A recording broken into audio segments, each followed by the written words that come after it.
prepared. I'm very glad to be here and to talk a bit about the aspect of the broadcaster. So I represent Deutsche Welle, which is a world broadcaster, and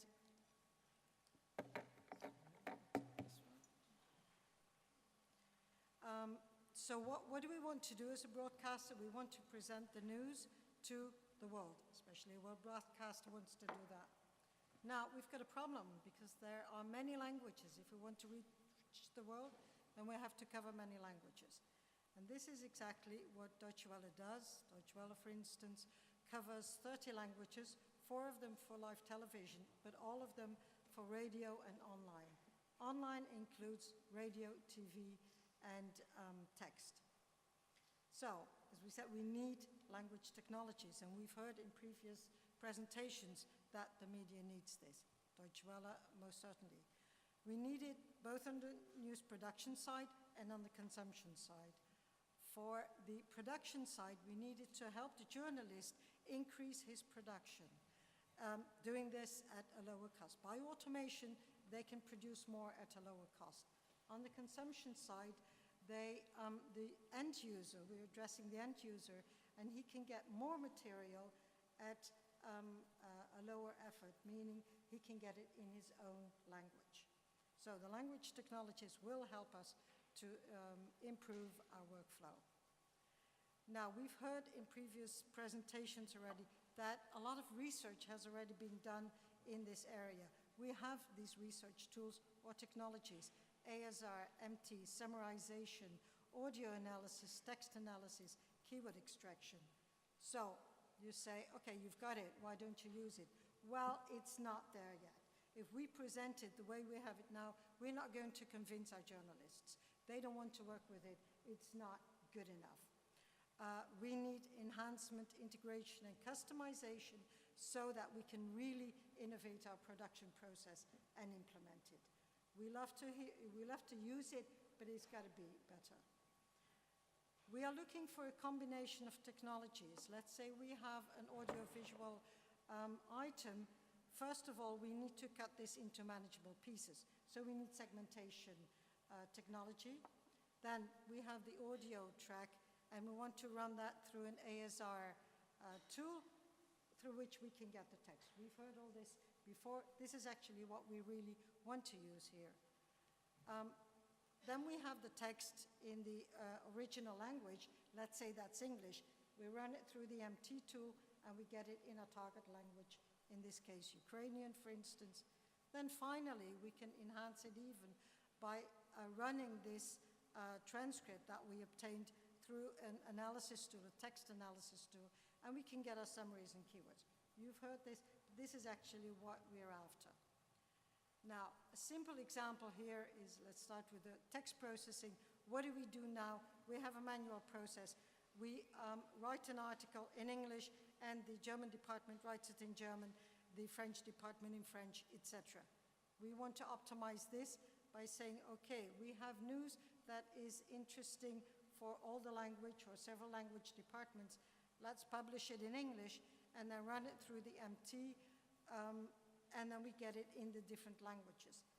This can be used for several purposes. For instance, just for monitoring, see what is going on. They can get it in their own language and then scan the news. Or we can use it for, we can reuse this content either by looking at what the content is in their target language and then either say, okay, this has been covered, so I want to cover it from a different angle, or I actually want to reuse this material and post-edit it. Obviously, it needs post-editing. Especially interesting would be the breaking news case, where you say, okay, you get this news from English or German, whatever, and we can distribute it in many other languages. An audiovisual item is a bit more complicated. So we have an audiovisual item. We run it through the ASR tool. We get this English transcript, run it through MT, and then we get our target language, let's say in Portuguese. We get the transcript, which is usable for the journalist, and the subtitles are at the consumption end for the end user.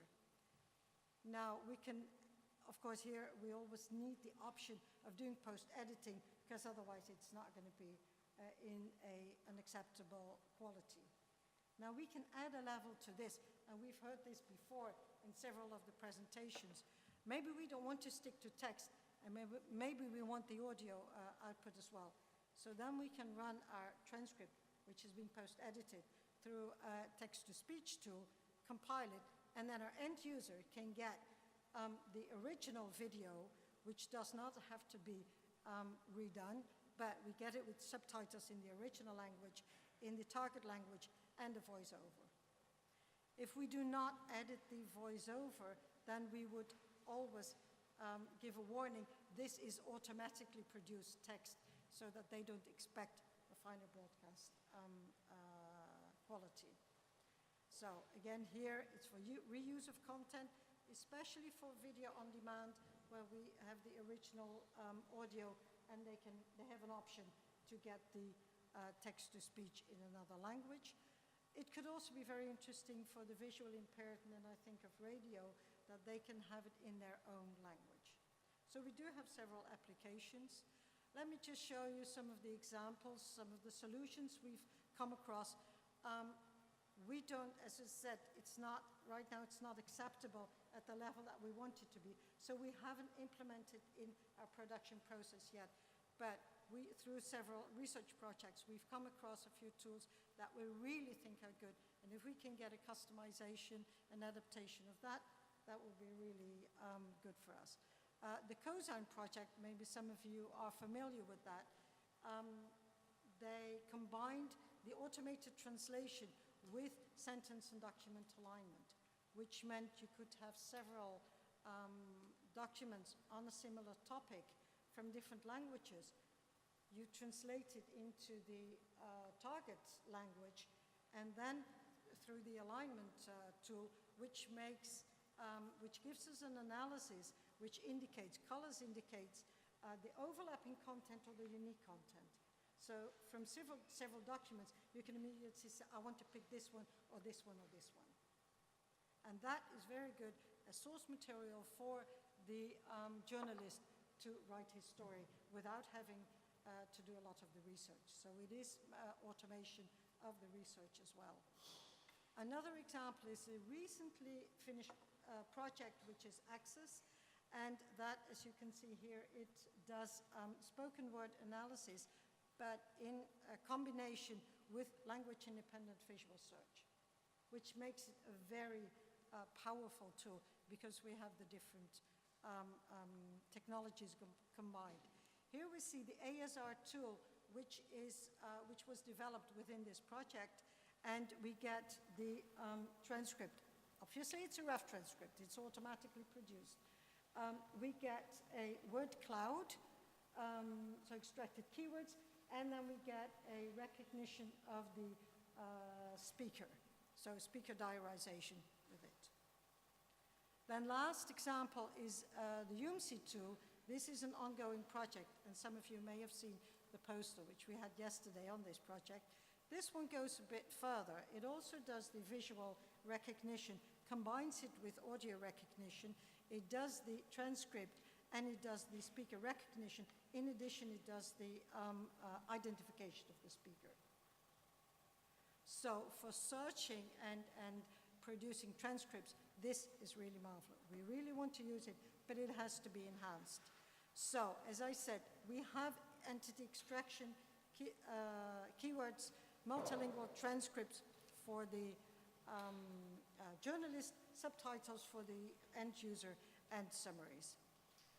We can have several applications. We can do it for broadcast, the traditional broadcast content. We can use it for the new types of content, and we've also addressed this earlier, for social media user-generated content, for data mining, data-driven journalism, which we've also addressed earlier, and this will lead to a much richer knowledge base. So in the end, what did I say? We wanted to reach our user with these tools. We can reach the users in their own language in a more cost-effective way.